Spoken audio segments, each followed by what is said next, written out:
Not long ago, I was gaming late at night in my bedroom. Living alone in my apartment, I often spent evenings playing multiplayer games with both friends and strangers. That Friday, with no plans the next day, I was still going strong past midnight when I heard knocking at my front door. I took off my headset and listened. Someone was definitely there. But when I checked, the hallway was empty. Assuming it was just late-night antics, I went back to my game. An hour later, it happened again. Louder this time. I rushed to the door, only to hear footsteps retreating. Then something eerie happened. A random player in the game suddenly messaged me, asking if I'd heard knocking. When I questioned them, they just said, "I got you," before logging off. No one I knew would pull a prank like that. The rest of the night passed without incident, but the mystery still unsettles me. A friend of mine has an incredible gaming setup in his house. The room is decked out with multiple consoles, high-end PCs, and even a racing rig. One night, after gaming there, I spotted a suspicious figure lurking in his backyard. I tried calling him, but he didn't pick up, probably too immersed in his game. I rushed back inside to warn him. Just as we were checking the windows, we heard the front doorknob jiggle. Thankfully, I'd locked it on my way in. We flipped on all the lights and saw a man sprinting way down the street. No doubt he was trying to break in. When I was younger, around 12, I was up late gaming in my room when I heard the back door open. At first I thought it was my dad, but then I heard multiple footsteps downstairs. My parents' door was shut and no lights were on. Something was wrong. I bolted to wake them up but slammed my foot into a dresser in the dark. The noise must have scared off the intruders because by the time the police arrived, they were gone. The back door had been forced open, but nothing was taken. After that, we got a security system and a sturdier door.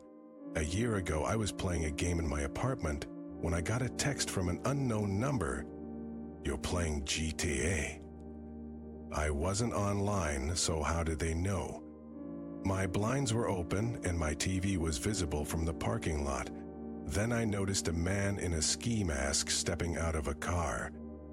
He jogged toward my building's entrance, but nothing happened after that. The car was gone by morning. I have no proof, but the timing was too strange to ignore. In college, my friends and I often played games together online. One night, a buddy suddenly whispered that someone was in his house before abruptly disconnecting. We tried calling him. No answer. Minutes later, he showed up at my door, out of breath from running. We grabbed a bat and a golf club and went back to his place. After clearing the rooms, we heard footsteps downstairs and the front door slam. Peering out the window, we saw a shadow figure disappearing down the street. Whoever it was had been hiding the whole time. After that, we all made sure to lock our doors. We never found out who the intruder was or what they wanted, but the experience left us all shaken. My friend later admitted he'd left his door unlocked, something we were all guilty of from time to time. But after that night, none of us took chances with security again. A few months ago, I was home alone late at night, working on a project at my desk. My apartment was quiet except for the hum of my computer. Out of nowhere, I heard a faint scratching sound coming from the balcony. At first, I brushed it off, maybe a tree branch or an animal, but then it got louder, like something or someone was trying to pry open the sliding door. I froze, listening. The sound stopped for a moment, then started again, more persistent. My heart pounded as I grabbed my phone and quietly dialed emergency services.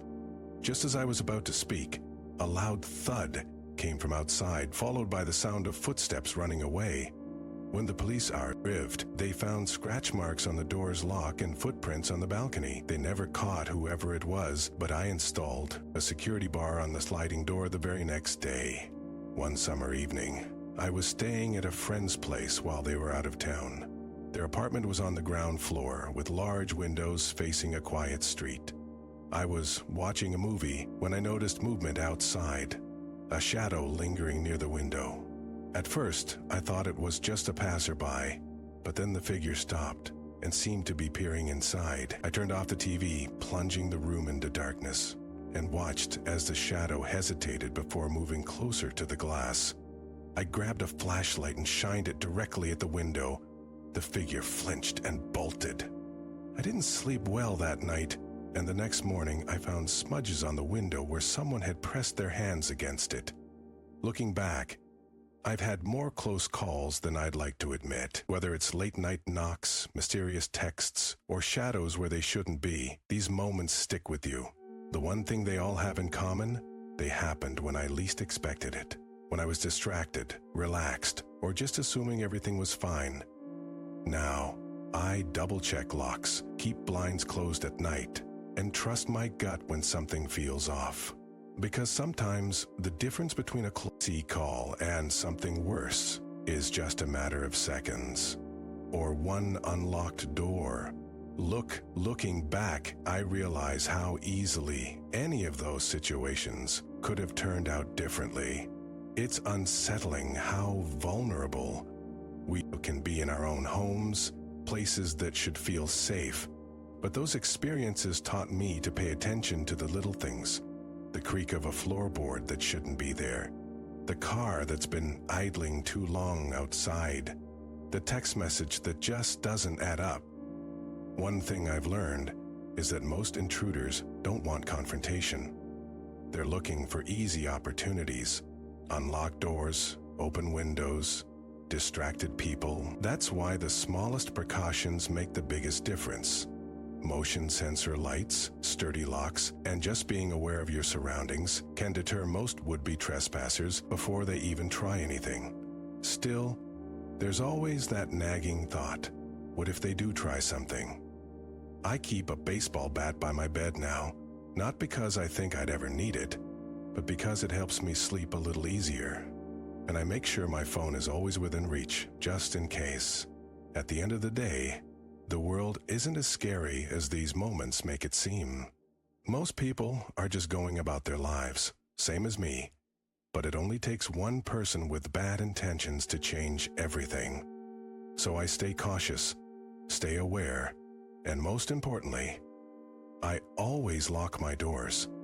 Because the scariest stories aren't the ones we hear about.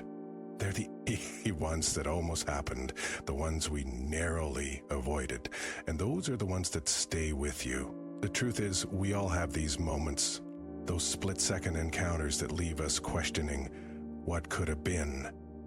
Maybe it's the time you came home to find your front door slightly ajar when you swear you locked it, or when you heard footsteps in the hallway of your empty apartment building at 3 a.m. These experiences linger in the back of your mind, popping up when you're alone in the dark or walking to your car at night. I've talked to friends about this, and nearly everyone has a story. One buddy told me about waking up to see a shadowy figure standing in his bedroom doorway, only for it to vanish when he blinked. Another friend swears someone tried to open her hotel room door in the middle of the night, whispering her name when she called out. The most chilling part? These things happen to ordinary people during ordinary moments. That's what gets me. How randomness plays into it. You could be the most cautious person in the world, but all it takes is forgetting to lock a window once, or not noticing someone following you into your building. The universe doesn't care if you're careful or careless sometimes. You're just in the wrong place at the right time for something bad to happen. But here's the thing I keep coming back to. Fear shouldn't run your life. After all my close calls, I could have become paranoid, checking locks 5 times, installing cameras in every room, jumping at every noise. Instead, I've learned to find a balance. Stay aware, but don't let the what-ifs control you. Take reasonable precautions. Then go about your life, because in the end, the odds are still in your favor. Most people will never experience a true home invasion or violent encounter. Those eerie moments, they're usually just coincidences, misunderstandings, or close calls that go nowhere. The mind plays tricks, especially when we're alone at night. So now, when I hear a strange noise, I take a breath before assuming the worst. I remind myself that it's probably the building settling or a neighbor coming home late, but I still check, and I still lock my doors, because while I won't live in fear, I won't be careless either. That's the lesson, I think. Trust your instincts, but don't let them rule you. Stay alert without becoming anxious, and maybe, just maybe, keep that baseball bat within reach, just in case. There's a strange comfort in knowing that most of these unsettling moments ultimately amount to nothing. The shadow in the hallway turns out to be a trick of the light. The mysterious text was just a wrong number. The footsteps outside, just the neighbor taking out their trash. Yet each experience leaves its mark, changing how we move through the world in subtle ways. I've noticed how these incidents create quiet rituals of vigilance. The way I now automatically scan my review mirror when pulling into my driveway. How I pause movies to investigate harmless noises. The habit of checking behind shower curtains during middle-of-the-night bathroom trips.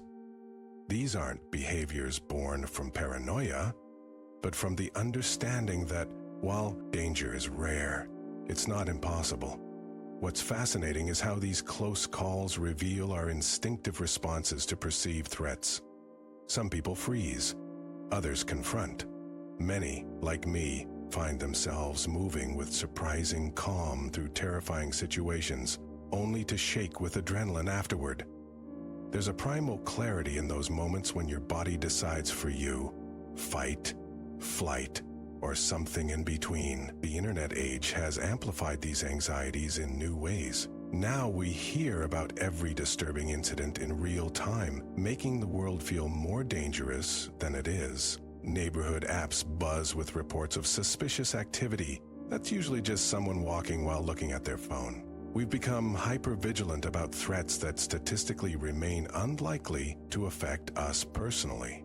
Yet there's value in this heightened awareness, not because we should live in fear, but because paying attention keeps us safer. I've learned to trust that prickle on the back of my neck when something feels off, to notice when a car slows down as I'm walking, to recognize which noises belong in my home's nighttime soundtrack and which don't. Ultimately, these experiences teach us about resilience. After each scare, we recalibrate. Install better locks. But keep enjoying late-night gaming sessions. We double-check doors, then go back to our movies. The precautions become routine, allowing us to feel secure without constantly looking over our shoulders. Because here's the truth no one tells you. The more close calls you survive, the less they frighten you.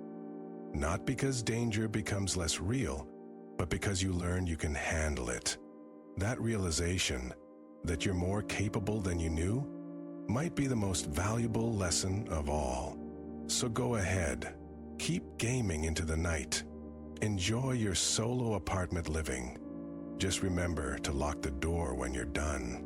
Not out of fear, but as a simple acknowledgement that while the world is mostly safe, it never hurts to be careful. After all, the best horror stories are the ones that stay stories, the ones where the monster turns out to be just a shadow and the threat fades with the morning light.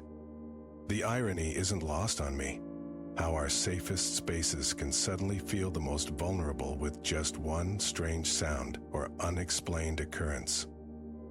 That midnight snack run to the kitchen becomes a tactical mission when you're alone and the house creaks in ways you've never noticed before. The familiar path from your car to the front door stretches unnaturally long when you sense movement in the bushes.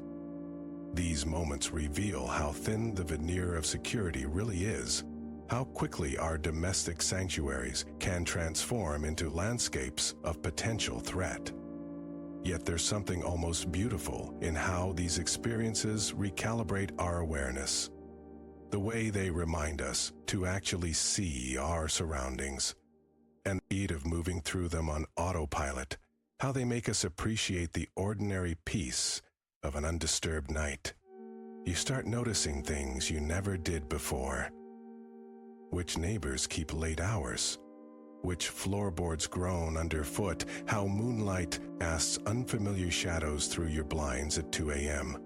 What fascinates me most is the psychological aftermath. The way a single unsettling event can rewrite your personal algorithms for danger assessment. A friend once told me about hearing someone try their doorknob at 3 a.m. Now they can't sleep without a chair wedged under the knob. Another keeps pepper spray in every room after a stranger followed her home. These aren't irrational fears, but personalized security protocols forged in adrenaline-filled moments. There's an unexpected gift in these close calls, though. They make better storytellers of us all. The way we recount these experiences to friends, watching their eyes widen as we describe that frozen moment of realization, how we polish the details with each retelling, the story becoming part of our personal mythology. These near misses bond us in shared understanding. Everyone's got that one creepy night story. Perhaps most importantly, these experiences teach us about our own resilience. That heart-pounding moment when you have to decide, call the police, grab a weapon, investigate, reveals capacities you didn't know you had. There's power in discovering you can think clearly while terrified, that your body knows how to respond even when your mind blanks. So now, when I hear an unexplained noise at night, I've learned to pause before panic sets in, to take a breath and assess. Most times it's nothing, but on those rare occasions when it might be something, I know I'm capable of responding. That balance between reasonable caution and paralyzing fear might be the most valuable skill these experiences have taught me. After all, the world keeps spinning, whether we're afraid or not. Might as well live in it, just with the doors locked and lights on. The strange truth is that these unnerving experiences become part of life's texture, those moments when reality tilts slightly askew and the ordinary suddenly feels charged with possibility, like the time I woke to the sound of my apartment's deadbolt turning slowly, only to find the door securely locked when I checked, or when motion-activated lights flickered on in my backyard for no discernible reason at 3 a.m. These incidents linger in memory not because of what happened, but because of what could have been. There's a peculiar intimacy to these nighttime vulnerabilities.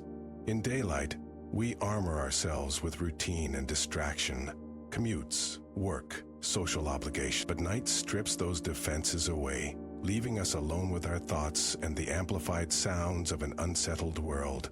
A delivery truck's distant rumble becomes ominous. The house's natural settling transforms into imagined footsteps. We become acutely aware of our physical fragility, of how many entry points our homes actually have. What's perhaps most revealing is how we construct safety narratives after these events. We tell ourselves that was just the wind, or probably a raccoon, because the alternative, that we were genuinely in danger, is too disruptive to our sense of control.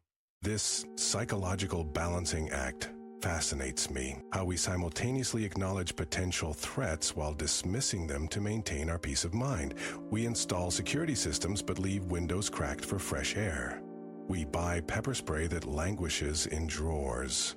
These contradictions reveal our deep need to feel both safe and free. Technology has complicated this dance between security and paranoia. Smart doorbells feed us constant footage of harmless passersby, while algorithms amplify crime reports from distant neighborhoods. We're more informed yet more anxious, tracking package deliveries in real time while imagining burglars casing our homes.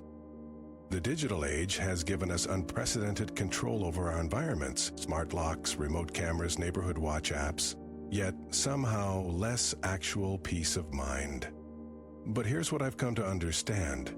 These close calls, these moments of heightened awareness, they're not just about danger, they're reminders of our aliveness, our primal connection to environments we usually take for granted.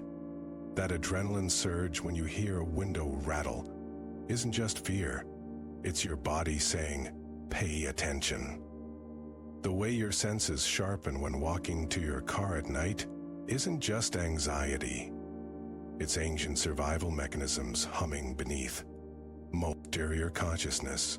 So, now when something goes bump in the night, I try to meet it with curiosity rather than dread, to recognize that these moments, however unsettling, are part of the rich tapestry of being human in an unpredictable world.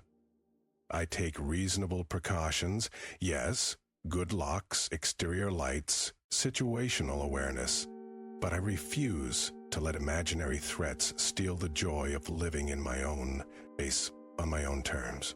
Because in the end, the greatest security isn't found in alarm systems or weapons, but in the quiet confidence that whatever comes, you'll handle it. That knowledge, earned through survived scares and close calls, is perhaps the most valuable protection of all. So game on into the night, sleep with windows open when you want to, live fully. Just maybe keep a flashlight by the bed, not because you expect the worst, but because you're wise enough to know that sometimes shadows are just shadows and sometimes they're not. There's an unspoken kinship among those of us who've jolted awake to inexplicable noises in the dead of night, a silent understanding that passes between people when they share their that one-time stories. We exchange knowing glances when someone mentions how their dog suddenly stared at an empty corner, hackles raised. There's comfort in this collective recognition that the world contains mysteries we'll never quite explain. I've come to view these unsettling moments as psychological fire drills, our primal instincts conducting surprise tests of our awareness. That chill down your spine when you sense unseen presence isn't a flaw, but an evolutionary masterpiece. Our ancestors survived because they heeded such warnings, and though our threats have changed, that wiring remains. The modern challenge lies in distinguishing genuine danger from the false alarms of an overstimulated imagination. What's perhaps most fascinating is how these experiences reveal the porous boundary between our inner and outer worlds. The same brain that conjures vivid nightmares can transform a coat rack into a lurking intruder in the midnight gloom. We exist simultaneously in physical reality and the stories we tell ourselves about it. And never is this duality more apparent than in those heart-pounding moments when we're not sure which we're experiencing. Technology has created new dimensions to this age-old dance with the unknown. Now, we can review security footage to confirm whether that noise was an intruder or just the ice maker. Smart home systems notify us when doors open unexpectedly. Yet for all our digital sentries, we still find ourselves holding our breath when the house settles at night. Still feel that primal urge to check behind the shower curtain. There's wisdom in maintaining a healthy relationship with these instincts, neither dismissing them entirely nor being ruled by them. I've learned to treat my unease like an overzealous security guard, acknowledging its warning while verifying the threat. Most times, it's a false alarm. But on those rare occasions when something feels truly amiss, I've learned to trust that gut feeling without question. Perhaps the greatest gift of these experiences is the perspective they provide. After facing the possibility of danger, ordinary life takes on new sweetness. Morning coffee tastes richer when you've spent the night jumping at shadows. The mundane becomes precious when you've glimpsed how fragile our sense of security really is. So, I no longer resent those sleepless nights or adrenaline surges. They've taught me to move through the world with both caution and courage, to sleep soundly behind locked doors, but never so soundly that I forget the gift of being safe, to appreciate the quiet nights all the more for having known their opposite, and most of all to understand that being alert isn't the same as being afraid. It's simply the price of admission for a life fully lived. In the end, these moments of midnight uncertainty become part of our personal folklore. Stories we tell ourselves about the boundaries between safety and vulnerability, between imagination and reality.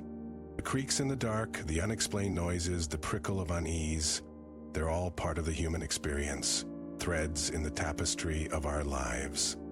We emerge wiser from each encounter, carrying a quiet confidence that while we can't control every shadow, we can always choose how we respond to them.